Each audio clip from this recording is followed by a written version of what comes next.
The freight market is shifting and UPS is laying off thousands of workers. And they are also considering selling their freight brokerage, Coyote Logistics. Listen in as we give our perspective as to what this means for drivers. And please don't forget to like, share, and subscribe. We're glad you made it on this episode of the Truckers Lounge. Don't go nowhere. Let's go.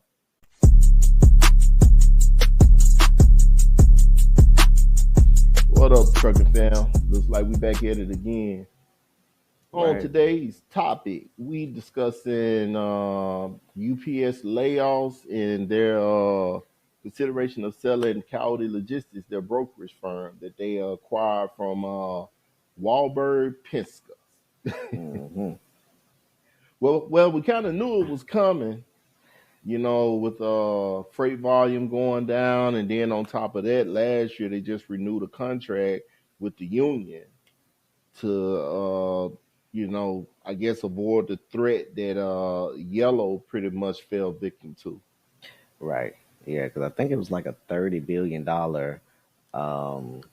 was it like a $30 billion renewal contract for an agreement that they made with the union. And we pretty much kind of reported on that then, and we was kind of wondering. Now it was a big joy for everybody who were in union who worked for UPS, but we was kind of wondering, okay, um, how is this going to play out in the long run? Because they Right. did this prior to the holidays when they reached that agreement, and they didn't want the threat of packages being left on the docks and stuff like that. And so we was just wondering in the long run, how is this going to play out with the market going down the way it is. Right. And I think we're kind of starting to see what some of the things that's going on. Now they were saying that with UPS, a lot of those jobs with UPS, because you got Coyote and then you have UPS. And I know they were saying that with a lot of the jobs with UPS, those 12,000 people that they laid off, those weren't union jobs. Those weren't union people that they were laying off. We're So talking about these 12,000. it's 12,000. Yeah, they weren't union. Mm-hmm. So I don't know which part of the workforce that they were laying off. I heard somebody said that it was like contractors and stuff that they were actually laying off. But it's supposed to be 12,000. They weren't supposed to be union. And that's pretty much what the CEO was saying, that it weren't union jobs that they were laying off. Mm-hmm. And they plan on doing that about the first half of this year, laying off those workers, those positions. Yeah, it's management staff worldwide as well as contract work. Okay. Yeah, yeah. So they starting from the top. Says company has around 85,000 management employees. Okay, well, that's kind of different from what we've heard in the past. Yeah, With 'cause a lot of times they start from the bottom up. You right. know, Well, they probably couldn't, what I'm saying. I mean, some of them folks in those management firms, as we learned throughout this pandemic process and all this stuff's been going on, that those guys get paid a lot of money because I yeah. read somewhere where they said, well, by the way, this was reported by Wall Street Journal about the management and contract worker jobs that they cut. But I read somewhere that this cut is supposed to save them like $1 billion. $1 billion.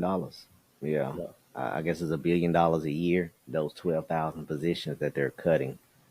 Right, So right. And so now, on the backdrop of this news, now they're talking about selling their brokerage firm, Coyote Logistics. So right. uh, maybe that's the reason why, because I mean, like if there's any truth to it, that well, first I didn't ask this. Uh, could they lay off union workers? That if they do, they got a contract. And I think that if they laid them off, they got some type of severance that they got to pay these people if they laid them off. I think in their contract, they either got to give them pay out their contract or give them a certain percentage of their contract to lay them off. Hmm. Yeah, because I see in this new contract over the next 5 years, they're supposed to union workers, part time and full, supposed to receive raises up towards about $7.50 an hour. It's where it will end up at, Right. over the course of the contract. But I think, let me go back to it here. Yeah, because It's I think 275. It says existing full and part time UPS Teamsters will get $2.75 more per hour last year in 2023. Over the length of that contract, the wage going to increase up towards $7.50 an hour. which would put like their top earners at what, $50 an hour, something like that. What are they making now? I think The top earner? the top earner was at probably about 43, 38 to $43, somewhere up in there. Yeah, You know, I want to yeah. say the top earners was at about a $43, an hour. If they making moves like this, I would imagine working conditions have gotten strenuous too. They probably uh, some of the stuff they probably have let go in the past, then you know think of a real big deal. They probably making big deals about them now. Um, Yeah, yeah, yeah, because they going the way it's looking like they're gonna keep finding ways to cut costs to validate this contract or hey, like I say, billionaires, they got analytics teams that, if they giving money on one end, they damn sure gonna take it on another. So, yeah, and with this Coyote thing, like what people have to understand is UPS doesn't specialize, from my understanding. They don't specialize in truckload. They specialize in LTL. The brokerage, the Coyote brokerage, was specializing in truckload. And the truckload was just supposed to be there to help UPS in a pretty much in like a different sector, which would have been the truckload sector. You know, UPS do a lot of their loads that they condense down the stuff that they go and pick up from the shippers that's going to go cross country. Now they put mm, those loads on truckload carriers, which is where the brokerage came in handy to broker those out themselves directly to truckload carriers. So they may put that load.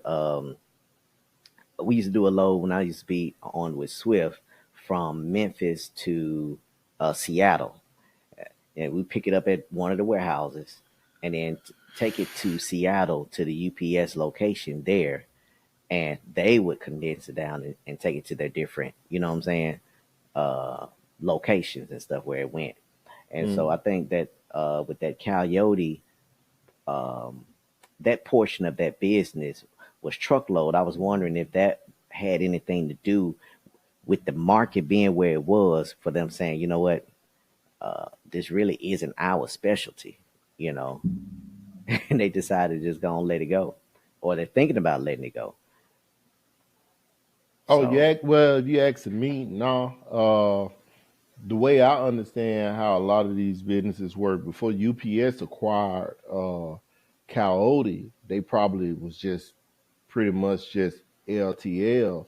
I'm pretty sure with an LTL company, they probably got opportunities for truckloads that they probably just kind of like moved to the side because that wasn't their specialty. Then when the opportunity came to purchase a company like Coyote from Wahlberg Penske, Coyote probably was already specializing in truckload, which gave UPS an opportunity to expand outside of LTL. But that probably gave them the opportunity to expand in the truckload world because when you look at it, truckload doesn't pay as much as LTL, right, but it's still revenue. still revenue. So when you look at what UPS paid their drivers, truckload freight wouldn't have been profitable for them. Hmm. So if you want to make an assumption on how to deal with based off history, what we see in other companies do, that would have been an expansion to have extra stream of revenue when the rates were good to buy this brokerage, which brokers out loads to owner operators or smaller carriers or even bigger carriers.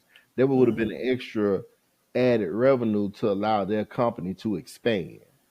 Because when you went through Coyote, you couldn't get a lot of that LTL freight. You know, you could get truckload, intermodal, flatbed, you know, all that kind of stuff. You didn't really Mm. see UPS trucks running a lot of that stuff. No, you didn't. Yeah, so you know, you're right. It just is it's some things that you had missed as far as like how all that ties in.